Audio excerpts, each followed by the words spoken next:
আমি কখনো ভাঙিনি। আজ আমি বড় ক্লান্ত।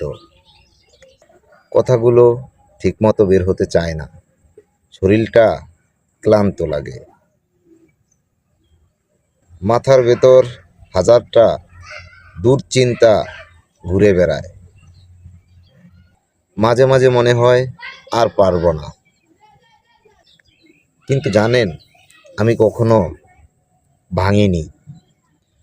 হয়তো একটু থেমেছি, হয়তো একটু চুপচাপ রয়েছি। তবুও ভেতরে ভেতরে একটা আগুন বেঁচে আছে, যে আগুন আবারও আমাকে তাড়াতে শেখায়। আমি ক্লান্ত, কিন্তু শেষ হয়ে যায়নি। থেমে থাকা মানেই হার নয়। আজকাল একটু কম বলছি, কারণ মনটা খুব শব্দ সহ্য করতে পারছে না। ক্লান্ত শরীরটা বিশ্রাম চায়, ক্লান্ত মনটা একটু শান্তি চায়। ভয় আসে, ভবিষ্যতের কথা ভাবলে বুক কেঁপে ওঠে। তবুও আমি জানি, এই থেমে থাকার মানে হার না। যদিও আমি একটু সময় নিচ্ছি নিজেকে গুছিয়ে নেওয়ার জন্য, কারণ আমি ফিরব, আরও শক্ত হয়ে ফিরব।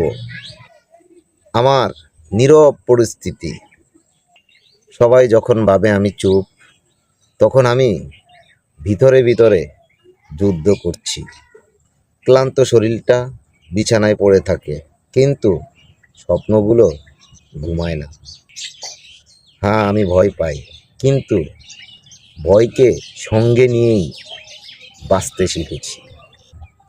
আজ আমি ধীর, হ্যাঁ আজ আমি ক্লান্ত, কিন্তু হাল ছাড়িনি। এই নীরবতা আমার প্রস্তুতি, আবার রুখে দাঁড়ানোর প্রচেষ্টা, প্রস্তুতি। আমি আবার উঠব।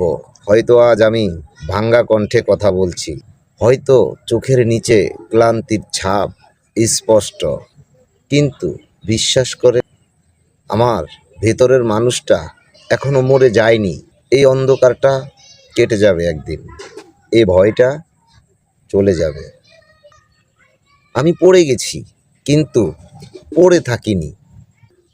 আমি আবার উঠব, ধীরে হলেও উঠে দাঁড়াবো, কারণ আমার গল্পটা এখনো শেষ হয়নি।